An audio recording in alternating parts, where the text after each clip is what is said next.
Hali gani mwanafamilia wa channel tupendwa hii hapa ya Bizozo Media. Kama ndo mara yako kwanza, basi nikusihi usisahau kusubscribe, kulike, kushare pamoja na kucomment. Bwana, tumeweza kuona namna ambavyo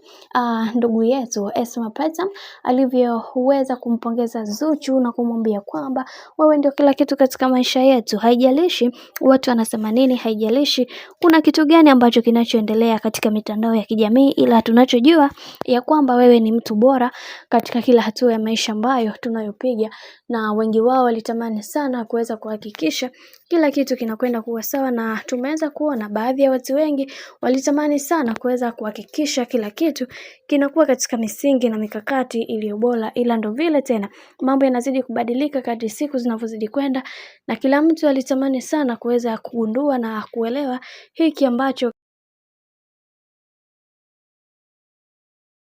na kila mtu aliweza kuzungumza na kusema kwamba kiukweli mambo ni mengi, alafu muda ni mchache, na kila mtu aliweza kuthubutu na kusema ya hivi kwamba kwa sababu kuna mengi ambayo yapo na kila mtu anatamani sana kuweza kuelewa na kutambua hiki ambacho kinachoendelea sasa. Kiukweli imekuwa gumzo sana katika mitandao ya kijamii, na wengi wao waliweza kufunguka vingi na kusema wacha tuone mwisho wa haya yote itakuwaje, maana kila mtu anatamani sana kuweza kuona bibi Zuchu akiwa na amani na furaha, na kama ambavyo aliweza kuzungumza dada yetu kipenzi Esma na kusema kwamba atapambana kuweza kumfanya bibi Zuchu awe mtu mwenye amani na furaha katika maisha yake, kwa sababu anajua kuna wengi ambao wamekuwa kama gumzo kwake, na wengi wao waliweza kufunguka vingi na kusema wacha tuone mwisho wa haya yote itakuwaje, maana kila mtu anatamani kuweza kuona maisha ya bibi Zuchu yakiharibika kadri siku zinavyozidi kwenda. Lakini yote ya yote tumeweza kuona nguvu ya